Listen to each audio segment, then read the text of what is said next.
अस्सलाम वालेकुम।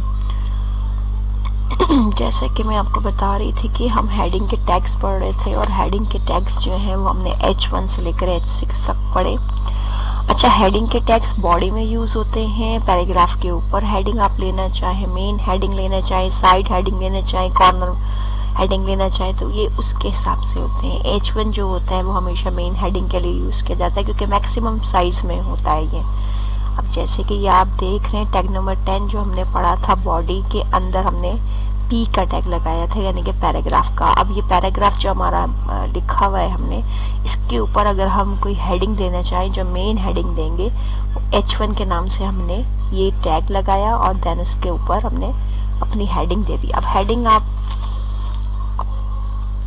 कैपिटल में भी दे सकते हैं, स्मॉल में भी दे सकते हैं, ये तो आपके ऊपर डिपेंड करता है कि आप कैसे देना चाह रहे हैं। लेकिन ये कि ये मेन हेडिंग के लिए H1 का टैग यूज़ किया जाता है क्योंकि ये बड़े होता है, फॉन्ट इसका बड़ा आता है। जब हम प्रैक्टिकल करेंगे तो ये बहुत ज़्यादा आपको इन्हेंस कर दिया जाएगा, आपको फ़र्क इसका पता चलेगा कि मतलब H1 में क्या फ़र्क है और H2 में क्या फ़र्क है। इसी तरह फिर अगर साइड कोई हेडिंग है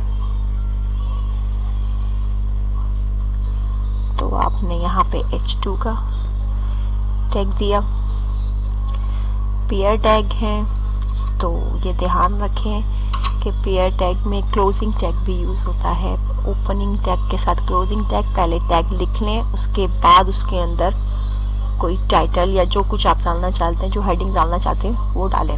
पहले टैग लिख लें कंप्लीट, यानी कि उसका ओपनिंग टैग भी लिख लें, देन उसका क्लोजिंग टैग भी लिख लें, उसके बाद अंदर उसकी जो भी टाइटल डालना चाहते हैं।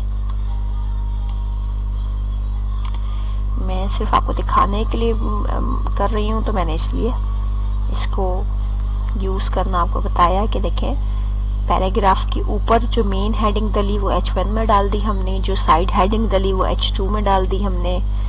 फिर उसके बाद मिडल में हमें कोई और चीज़ मतलब डालने का हुआ तो हमने यहाँ पे H3 को यूज़ कर लिया।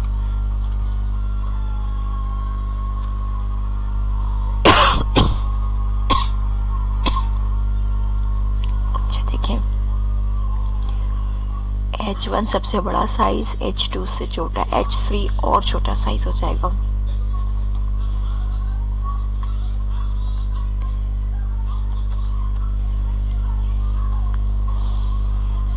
ये इस तरह से कंटिन्यू यूज़ किया जाएगा। ये H3 का टैग हो गया, यानी कि फॉन्ट और साइज इसके छोटे होते जाएंगे। H1 से H2 छोटा हो गया, H2 से H3 छोटा हो गया, H3 से H4 छोटा होगा। लेकिन ये सारे टैग बॉडी में यूज होंगे।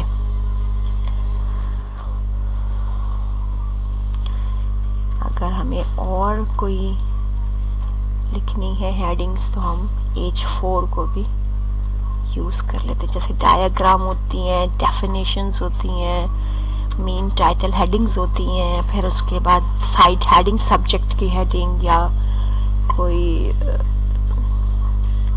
इंफॉर्मेशन अबाउट डायग्राम या जो चीज़ आप डालना चाहें तो उसके हिसाब से इसको आप डाल सकते हैं।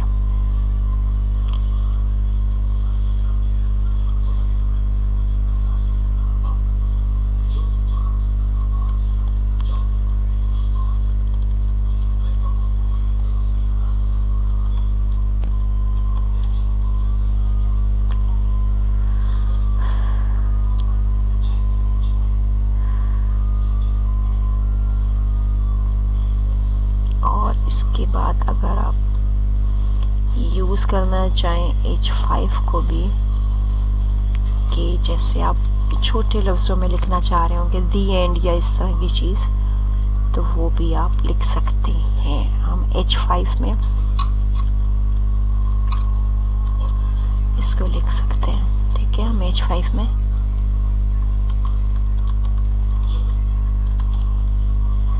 दी एंड लिख लेते हैं, ठीक है।